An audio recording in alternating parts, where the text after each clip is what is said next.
আসসালামু আলাইকুম viewers, MS cooking blog থেকে তোমাদেরকে অনেক অনেক স্বাগত, ভালোবাসা। তো আজকের ভিডিওতে আমি তোমাদেরকে দেখাবো কিভাবে আলু দিয়ে মুরগির মাংস রান্না করে। তো আমি এটা আজকে রান্না করেছি, সেটাই তোমাদের সঙ্গে শেয়ার করব। তো চলো দেখি। এখানে আমি কিছুটা আলু, আমি এখানে একটা আলু 4টা পিস করে কেটে নিয়েছি। তোমরা সাইজ দেখে বুঝতে পারছো, কিউব সাইজ করে। তো এটা আমি প্রথমে তেলে ভেজে নেব। তো এটা আমি নেড়ে চেড়ে এখানে আমি তেলে সুন্দর করে এটা একটু ভেজে নিব। এখানে একটু স্বাদ মতো লবণ দিয়ে দিলাম, যাতে লবণটা আলুর ভিতরে ভালো করে ঢুকে। আর একটু সামান্য হলুদ দিয়ে দিলাম। ঠিক আছে, এবার এটাকে আমি নেড়ে নেড়ে সুন্দর করে ভেজে নেব। তো বন্ধুরা, আমি একটু এই যে ঢাকিয়ে দিচ্ছি, যাতে এখানে আলুটা সিদ্ধ হয়ে যায়। কেননা মাংসতে দেওয়ার সময় আমি যখন মাংসটা একেবারে 95% হয়ে যাবে, তখন আমি আলুটা দেব। তাই আমি এখানে ভাজার সময় আমি ঢাকিয়ে সেদ্ধটা করে নিচ্ছি। দেখো সুন্দরভাবে ভাজা হয়েছে। তারপর ওই তেলের মধ্যে আমি এখানে বড় এলাচ, ছোট এলাচ, দালচিনি, লবঙ্গ এগুলো দিয়ে দিলাম, আর একটা তেজপাতা দিয়ে দিলাম। তারপরে একটু নেড়ে চেড়ে পেঁয়াজ দিয়ে দিলাম। পেঁয়াজটা আমি এখন ভালো করে গোল্ডেন করে ফ্রাই করে নেব। বারবার নেড়ে নেড়ে আমি পেঁয়াজটা ফ্রাই করে নিচ্ছি। পেঁয়াজের মধ্যে একটু লবণ দিয়ে দিলাম, তারপরে একটু জিরা দিয়ে দিলাম। দিয়ে এটা আমি একটু ভালোভাবে গোল্ডেন ব্রাউন করে আমি এটা ভেজে নেব। তো বন্ধুরা, তোমরা ভিডিওটা শেষ পর্যন্ত দেখতে থাকো। খুব সহজে এই মাংসটা আলু দিয়ে রান্না করা খুব সহজ হয়। তো এই যে মুরগির মাংস ছিল, আমার পেঁয়াজটা ভাজা হয়ে গেছে ব্রাউন কালারের। আমি এখন মাংসটা এখানে দিয়ে দিচ্ছি। মাংসটা দিয়ে আমি এখন কিছুক্ষণ ভেজে নেব। তো তোমরা এটা অতি সহজে বাড়িতে বানাতে পারবে, কোনো রকম ঝামেলা ছাড়া। কোনো কিছু আমি এমন আলাদা কিছু দিচ্ছি না।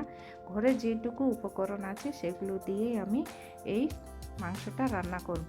একটু লবণ দিয়ে দিলাম, তারপরে আমি ওই ভাজা পেঁয়াজের সঙ্গেই এটা আমি নেড়েচেড়ে একটু ভেজে নিচ্ছি। তারপরে একটু হলুদ গুঁড়ো দিয়ে দিলাম, যাতে ভিতরে রঙটা আসে, কালারটা ধরে মাংসের।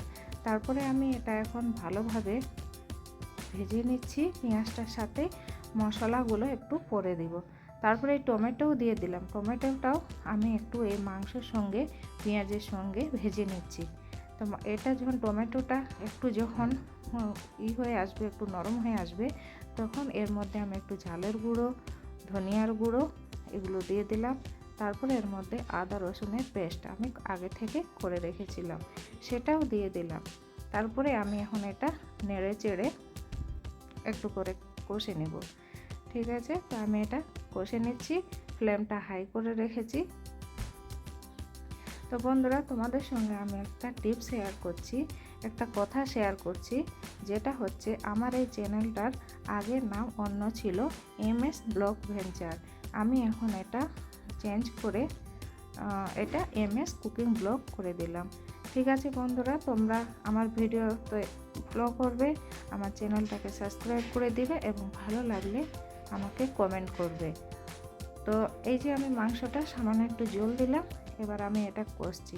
আবার একটু জল দিলাম, কারণ মাংস একটু যদি ভালো করে কষে নেওয়া না হয়, তাহলে কিন্তু খেতে ভালো লাগবে না, আর এটাতে গন্ধ আসবে। তাই আমি আবার একটু জল দিয়ে বারবার 4-5 বার আমি একটু অল্প অল্প করে জল দিয়ে বারবার আমি এই মাংসটা আমি কষে নিচ্ছি, যতক্ষণ পর্যন্ত এর কালারটা অন্যরকম না আসে। এখন দেখতে পাচ্ছ তোমরা, হলুদ হয়ে আছে, একটু পরে লাল হয়ে যাবে। এই যে, তা আমার এটা একদম কষা হয়ে গেছে প্রায়। তো আমি আরও একটু জল দিয়ে দিলাম, দিয়ে আর একটু কষে নেব। ভালো করে কষে না নিলে এর গন্ধটা মরবে না। এই যে দেখো, আমার এটা কষা হয়ে গেল। তো যাই হোক বন্ধুরা, তোমরা আমার ভিডিওগুলো অবশ্যই দেখতে থাকবে। হয়তো তোমরা আগে অন্য নামে আমার চ্যানেলটাকে চিনতে, এখন অন্য নাম দিয়ে দিয়েছি, কারণ আমি এখন এটাতে কুকিংয়ের ভিডিও দিব চ্যানেলে। তাই আমি এখন চ্যানেলটার নামটাও চেঞ্জ করে দিয়েছি। তো যাই কষা হয়ে গেছে, আমি একটু বেশি করে এখানে জল দিয়ে দিলাম। তারপরে আমি এই ভেজে রাখা আলুটাও এর মধ্যে দিয়ে দিলাম। এই যে দেখো, খুব সুন্দর ফ্লেভার এসে। একটু পেঁয়াজটা বেশি করে দিতে হবে, তাহলে ভালো লাগবে। তারপর ভাজা গুঁড়ো মশলা দিলাম, আর একটু গরম মশলার গুঁড়ো দিলাম শেষের দিকে। এখন হয়ে এসছে, তো তাই খেতে খুব ভালো লাগবে। দেখো একটা মাংসও ভাঙেনি, এতক্ষণ ধরে আমি কষলাম কিন্তু সুন্দরভাবে পিসগুলো যেমনকার সেরকমই পড়ে আছে। খুব সুন্দরভাবে মাংসটা হয়ে গেছে। আমি লবণ একটু খেয়ে দেখলাম, কিন্তু দেখছি একটু কম হয়েছে, কারণ মাংসতে একটু ঝাল লবণ বেশি না দিলে খেতে ভালো লাগে না। একটা ভাত, রুটি, পরোটা যে দিয়ে খাও খেতে ভালো লাগবে। তো বন্ধুরা, আমার ভিডিওটা যদি ভালো লাগে তো লাইক, শেয়ার, কমেন্ট করবে, আমার পাশে থাকবে। আল্লাহ হাফেজ।